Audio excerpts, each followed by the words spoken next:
हार गया लेकिन खुद से जीत गया। हेलो दोस्तों, मैं हूं विनोद मोटिवेशन और आज मैं इस कहानी को लेकर के आया हूं जिसका आपके जीवन से सीधा सीधा बहुत ही बड़ा ताल्लुक है। एक गांव में हरीश नाम का एक लड़का रहता था। उसे दौड़ने का बहुत शौक था। वह कई बार दौड़ में हिस्सा ले चुका था, परंतु उसमें एक कमी थी कि वह कभी भी रेस को पूरा नहीं करता था। इसी बात से उसकी माँ भी बहुत परेशान थी और गांव वाले उसे पागल और बेवकूफ़ कहने लगे थे।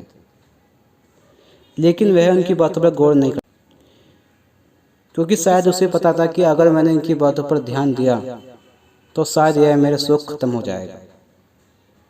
और एक दिन उसने सोच लिया कि वह रेस को किसी भी हाल में पूरा करेगा। और फिर क्या था, उसने रेस में भाग ले लिया। लेकिन इस बार उसमें बहुत उत्साह नजर आ रहा था। अगले दिन रेस में पहुंच गया और वहां सबके साथ रेस के लिए खड़ा हो गया। लेकिन इस बार उसमें बात ही कुछ अलग नजर आ रही थी। अब वह रेस शुरू हो गई थी। हरीश ने भी दौड़ना शुरू कर दिया।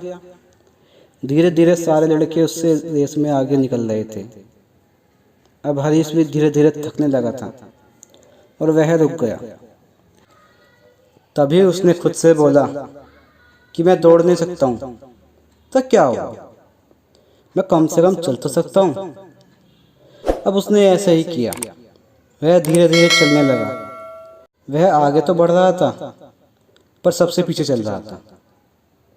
कुछ देर चलने के बाद वह थक के नीचे गिर पड़ा। लेकिन इस बार उसे दौड़ पूरी करनी थी।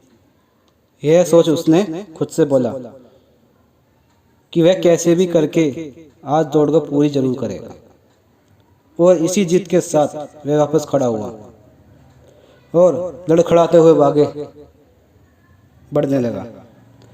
और आखिरकार उसने अंत में अपनी पहली रेस पूरी कर ली थी।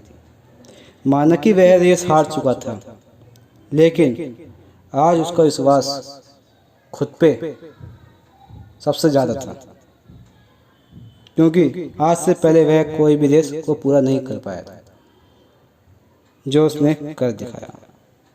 तो दोस्तों, इसी कहानी का अर्थ ये है कि आप लोग कभी भी अपनी ज़िंदगी में रुके नहीं, हमेशा आगे बढ़ते रहें, हमेशा चलते रहें। चलने वालों की कभी हार नहीं होती और रुकने वालों की कभी जीत नहीं होती। तो अपनी ज़िंदगी में चलते रहें, आगे बढ़ते रहें। इसी के साथ आज यही कहानी थी मेरी। धन्यवाद।